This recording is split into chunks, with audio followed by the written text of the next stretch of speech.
Hello, I'm Jerry Wise. I'm a therapist at Family Tree Counseling Associates in Carmel, Indiana, and this video is entitled The Basics of Triangles. The Basics of Emotional Triangling. And I wanted to give you a quote by Murray Bowen, who is the grandfather of family therapy, and he wrote, "A two-person emotional system is unstable in that it forms itself into a three-person system or triangle under stress." I'd like to talk to you just a little bit about the way a triangle looks and maybe draw a triangle for you on the board and describe some of the dynamics, because we've all experienced triangles. We've all are engaged in triangles, and triangles are a real significant part of relationship life for all of us. We can either see those triangles and deal with them or not, but we often get caught up in triangles, and we can reduce stress, resolve codependency, grow and mature more when we deal with the triangles in our lives.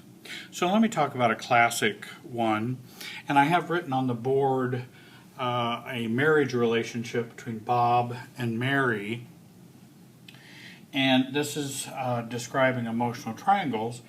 Bob and Mary are married, and with any dyad, and we call this a dyad because it has two people in it, and basically we believe dyads are fairly unstable just by their nature.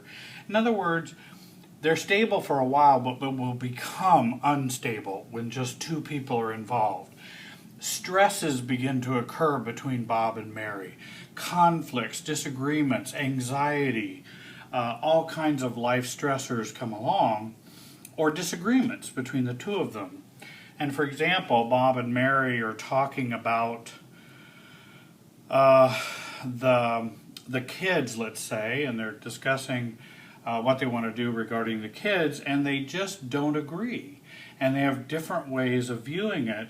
And so this straight line, which kind of illustrates some calmness between the relationship, becomes filled with stress and anxiety and looks more like that.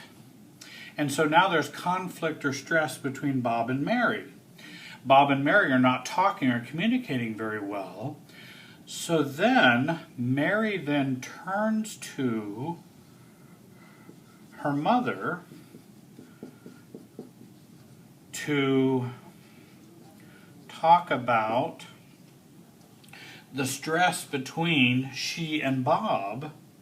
And so she triangles in her mother talking about all those problems, also feels like she wants support, so she tries to get her mother on her side, and now we have a classic emotional triangle. And so we have two parties that triangle in a third. Now these can be persons, issues, it can be all kinds of things as this third part of the triangle. And what happens and shapes, and the reason why triangles occur, is because when Mary triangles in her mother, she feels supported, or there's a calmness or a safeness or comfort between Mary and her mother.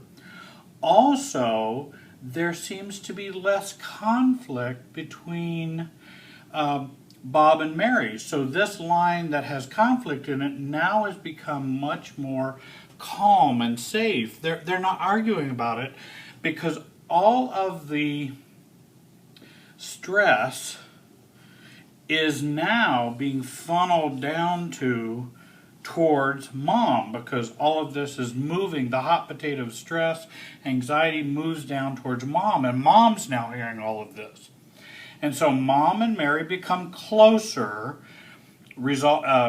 around this issue of Bob and Mary's disagreement.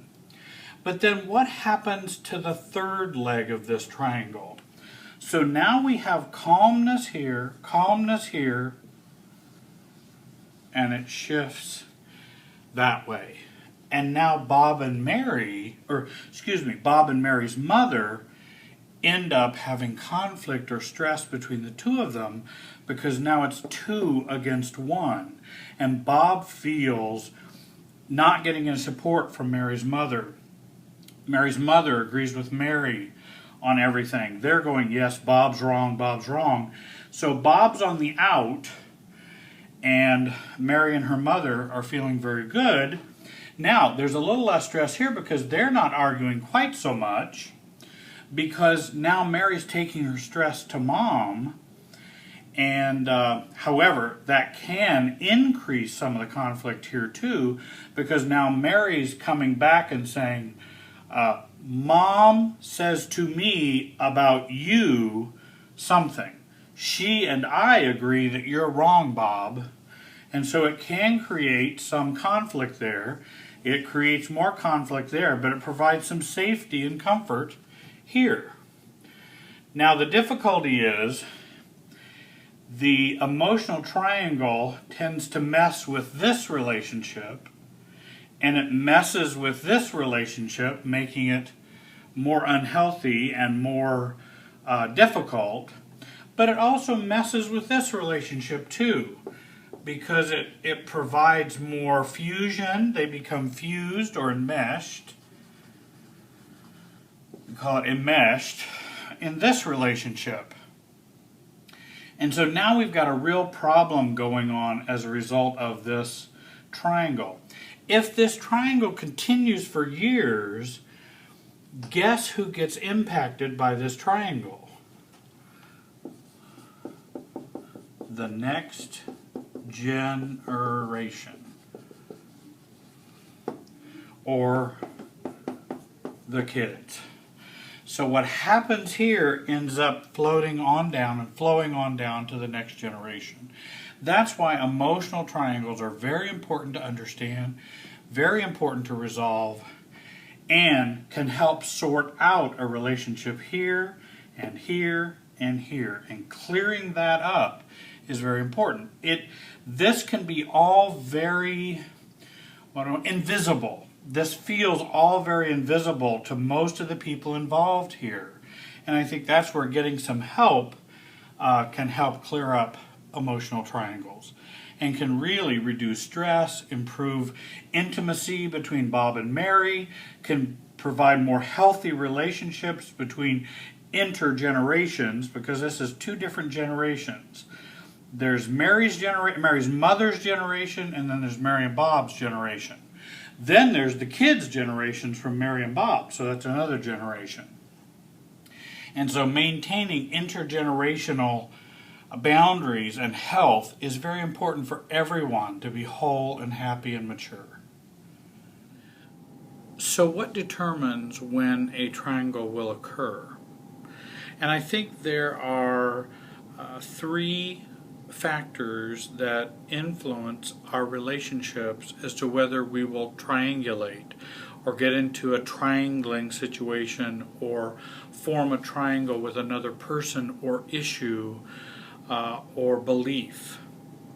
The first is the level of maturity or the level of self-differentiation of the partners involved. And I think depending upon the level of maturity an individual has will determine how they'll be able to resist triangulating with other issues or other people. Second of all, triangles occur and will occur based upon the amount of stress or anxiety or non-resolved conflict between parties in a system. In other words, the more stress, the more difficulty, the more we're likely to triangulate. If a couple's going along and doing really well, then let's say a husband gets a DUI, then stress goes up in the family, stress goes up in the marriage.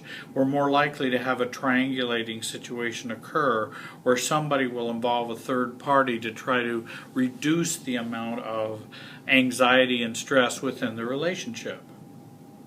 And then thirdly, I think a factor determining whether triangles will occur is based upon the continued force or dynamic of family origin triangles that have never been resolved. If we still are caught in emotional triangles from our family of origin, we're more likely to reproduce triangles in those type of situations as adults. So those are the three factors that are involved that will determine whether a triangle tends to or begins to occur. Again, a triangle occurs when tension arises in a relationship and a third party is triangled in, creating increased comfort between the original parties. Triangulation lets off steam, but creates other conflicts and provides a false or immature sense of calmness in relationships. What are some of the common examples of triangulating? Talking to other employees about the boss. A father over-focuses on his kids, leaving his wife out or ignoring her. A wife pits her children against their father during a divorce.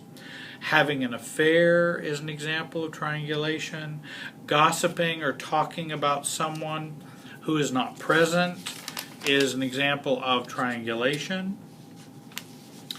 And so one question people will ask, well, what are the third parties that can be involved in a triangle? The third element in a triangle can be a person, a person, a belief, a role, an addiction, a fear, a job, a church. There are lots of things that can be triangulated into relationships. It does not just have to be a third person. So how do I avoid triangles or remove myself from a triangle? First of all, focus on yourself rather than others. Deal with yourself, regulate yourself, focus on yourself, and managing your own anxiety, your own stress, your own beliefs, your own feelings. Second of all, manage your anxiety and stress. You may be too stressed or too anxious, which creates or pushes this triangle to happen or keeps you in a triangle. Stay non-reactive, which is not always easy, but staying non-reactive is very important. The more reactive we are, the tighter the triangle becomes. Get help from someone who can remain objective and someone who will not take sides.